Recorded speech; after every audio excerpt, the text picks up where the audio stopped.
There's an island in the canals of Xochimilco, just south of Mexico City, where the trees don't grow fruit, but dolls. Thousands of them, hanging from branches, nailed to trunks, slumped in boats. Their eyes are cloudy, their limbs are broken, and they watch. This is La Isla de las Muñecas, the island of the dolls. And while it sounds like a horror movie set, it's real. You can visit it, but you might not leave the same. The story begins in the 1950s with a man named Don Julian Santana Barrera. He left his family and moved to a remote chinampa, a floating garden in the canals, to live alone. But solitude didn't bring peace.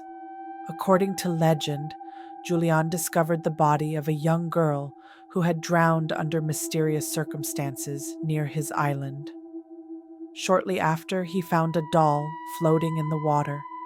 Believing it belonged to the girl, he hung it in a tree as a sign of respect, or maybe as a ward against her spirit. But something changed in him.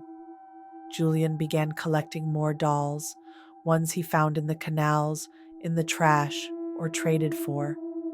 He said he heard whispers in the night, footsteps in the dark, the girl's spirit, restless and watching. To protect himself, and perhaps to keep her company, he filled the island with dolls. Not pristine ones. These were broken, decaying, eyeless. The more disturbing, the better. Over decades, the island transformed into a shrine of sorrow and obsession. Visitors who met Julian described him as kind, but haunted. He rarely left. He spoke of the girl as if she were still there. Then, in 2001, Julian was found dead, floating in the same canal where the girl had drowned. Some say it was a heart attack. Others believe the island took him, that the dolls had claimed their final offering. Today, the island remains. Tourists arrive by trajinera boats, bringing their own dolls to hang. Some say they feel watched. Others hear whispers. The dolls, weathered by sun and rain, seem to shift when you're not looking. But here's the truth. There's no official record of the girl's death, no confirmed drowning. Some believe Julian invented the story, driven by isolation or grief. Others say the girl was real, but forgotten. Either way, the dolls are real. The island is real. And the feeling you get when you step onto that soil, that's real too. It was supposed to be a fun detour. It begins innocently enough. Four friends, Sofia, Mateo, Luz, and Diego, embark on what they think will be a thrilling adventure. The dolls sway in the breeze, their cracked faces turned toward the intruders. Luz, the most sensitive of the group, is the first to notice. "It feels like they're staring at us," she whispers. The others laugh it off, but then one of the dolls moves. They'd heard the stories. An island covered in dolls, hung from trees like forgotten prayers. Creepy, sure, but harmless. Right? The boatman didn't speak much, just pointed ahead, where the trees thickened and the air grew still. And then they saw it. Dolls. Everywhere.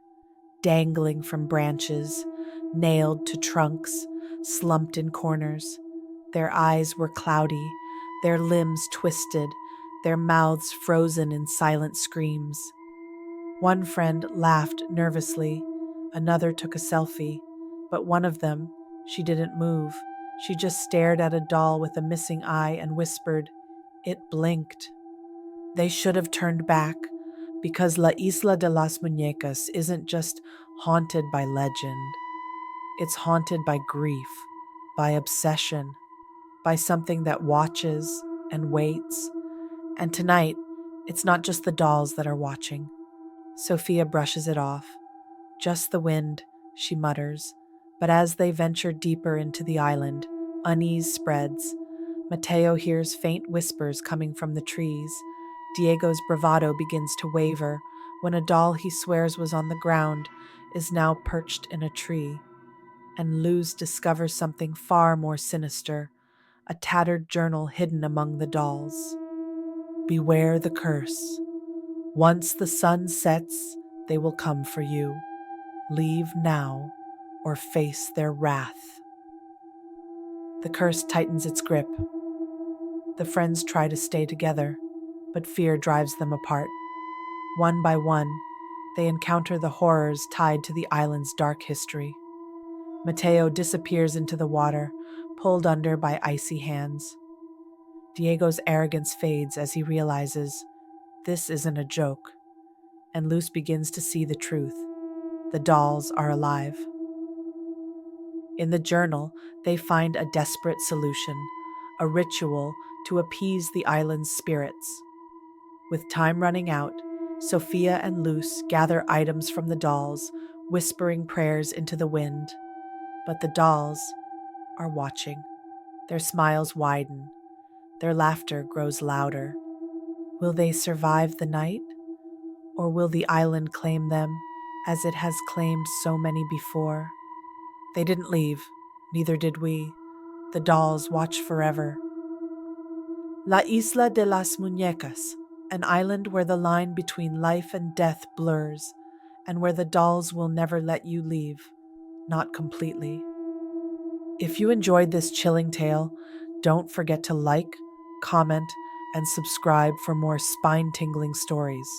Until next time, watch your back.